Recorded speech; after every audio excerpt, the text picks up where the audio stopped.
नमस्कार।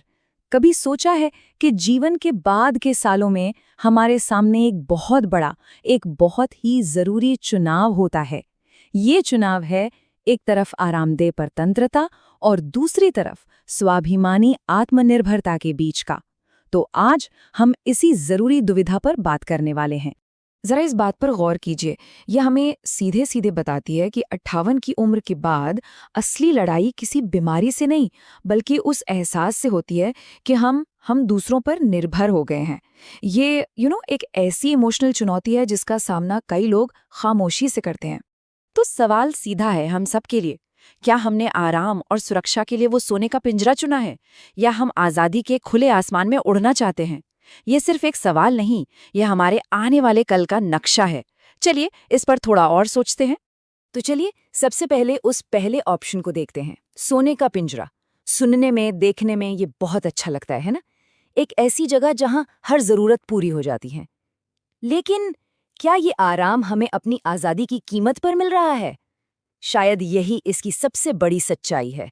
एक पल के लिए सोचकर देखिए इस सीन के बारे में। ये सिर्फ एक तस्वीर नहीं है, ये एक बहुत गहरी पीड़ा को दिखाती है। सोचिए, अपनी ही प्यास बुझाने के लिए अपनों से ही पानी मांगने में हिचक महसूस करना। ये निर्भरता का वो बोझ है जो इंसान की आत्मा तक को झुका देता है। और पता है, इस आराम की एक बहुत बड़ी भावनात्मक कीमत होती है। जब हम अपनी आज़ादी की बागडोर दूसरों के हाथों में दे देते हैं, तो हमारा जो स्वाभिमान है, हमारा जो खुद का तेज है, वो धीरे धीरे खत्म होने लगता है। बिल्कुल वैसे जैसे बिना धूप के कोई पौधा मुरझा जाता है। लेकिन क्या इसका मतलब ये है कि निर्भरता ही हमारा भविष्य है? जी नहीं, बिल्कुल नहीं। अब हम इस बातचीत के एक बहुत अहम मोड़ पर आ गए हैं, जहां हम ये समझेंगे कि असली रुकावट हमारी उम्र या हमारा शरीर नहीं, बल्कि हमारे मन पर लगा एक ताला है। अब ये देखिए कितनी कमाल की बात कही गई है। अगर एक बच्चा गरीबी में रहकर भी ज्ञान हासिल कर सकता है, अगर एक बुजुर्ग उम्र के बावजूद भी ऊर्जा से भरा रह सकता है, तो ये साफ है कि असली सीमाएं बाहर नहीं होती, वो हमारे अंदर, हमारी अपनी सोच में होती हैं।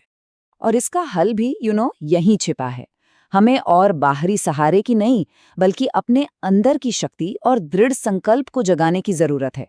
जब सोच बदल जाती है ना, तो रास्ते अपने आप खुल जाते हैं। चलिए अब सदियों पुराने ज्ञान की तरफ चलते हैं। एक ऋषि ने हमें स्वावलंबन यानी सेल्फ रिलायंस को लेकर एक ऐसी चेतावनी दी है जो आज भी उतनी ही सच्ची है जितनी सदियों पहले थी। ये बात हमें मिली है अखंड ज्योति पत्रिका के मई 1970 के एक पुराने अंक से। ये हमें याद दिलाता है कि कुछ सच्चाइयां वक्त के साथ बदलती नहीं हैं, बल्कि और भी ज्यादा गहरी हो जाती हैं। इन शब्दों को महसूस कीजिए। परावलंबन एक प्रकार की मृत्यु है। ये सुनने में कठोर लग सकता है, पर है बिल्कुल सच। और इसके ठीक उलट स्वावलंबन ही असली जीवन है। मतलब जब तक हम अपने पैरों पर खड़े हैं, असल में तभी तक हम जिंदा हैं। अब ये सुनने के बाद सवाल तो मन में उठता ही है ना? क्या कोई भी इंसान जीते जी एक मृत शरीर की तरह जीना चाहेगा? ये एक ऐसा सवाल है जिसका जवाब हम सभी को अपने अंदर खोजना होगा। ठीक है, तो हमने प्रॉब्लम की तो बात कर ली। अब चलते हैं सॉल्यूशन की तरफ, उस सुनहरी सुबह की ओर जहां 58 के बाद जिंदगी खत्म नहीं होती, बल्कि एक नए, एक ज्यादा ऊर्जावान रूप में फिर से शुरू होती है। अक्सर हम सोचते हैं कि स्वर्णिम युग या गोल्डन एज का मतलब है बस आराम करना। लेकिन असली गोल्डन एज वो नहीं है। असली गोल्डन एज है एक एक्टिव, एक आत्मनिर्भर जिंदगी, जहां जिंदगी को काटा नहीं जा रहा, बल्कि हर पल को जिया जा रहा है। और हाँ, ये कोई ख्याली पुलाव नहीं है। मिलिए मास्टर दीनानाथ से। वे इस कहानी के नायक हैं। ऊर्जा से भरपूर, पूरी तरह आत्मनिर्भर और प्रकृति से गहराई से जुड़े हुए। वो इस बात का जीता जागता सबूत है कि उम्र तो बस एक नंबर है। तो इसका फंडा क्या है? फंडा बहुत सिंपल है। जैसे हमारे फोन की बैटरी को चार्जर चाहिए होता है, वैसे ही हमारे शरीर और मन को प्रकृति की ऊर्जा चाहिए। प्रकृति वो अनलिमिटेड चार्जर है जो 70 की उम्र में भी हमें फुल चार्ज रख सकती है। तो हमने ये तो समझ लिया कि क्यों और क्या, पर सबसे बड़ा सवाल है कैसे? इसे करना कैसे है? तो चलिए अब इस सफर के आखिरी और सबसे जरूरी पड़ाव पर चलते हैं कि इस आज़ादी की ओर पहला कदम कैसे बढ़ाना है। ये सिर्फ 4 काम नहीं है, ये एक तरह से अपनी आज़ादी का ऐलान है। अपना पानी खुद लेना, अपना बिस्तर खुद बनाना। ये छोटी छोटी आदतें हमारे अंदर स्वावलंबन की एक बहुत बड़ी भावना जगाती हैं।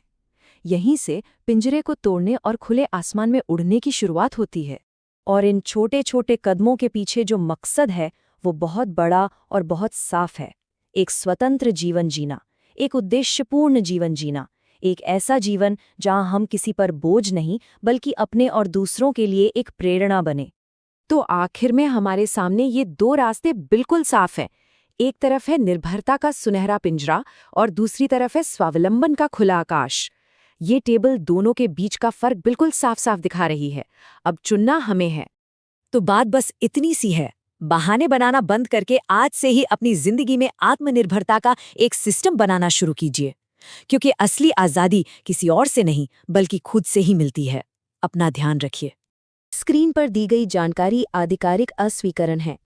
और अगर कोई इस प्रेरणादायक विषय के बारे में और गहराई से जानना चाहे तो विचारक्रांतिबुक्स.org पर जाकर मूल स्रोत को पढ़ सकता है।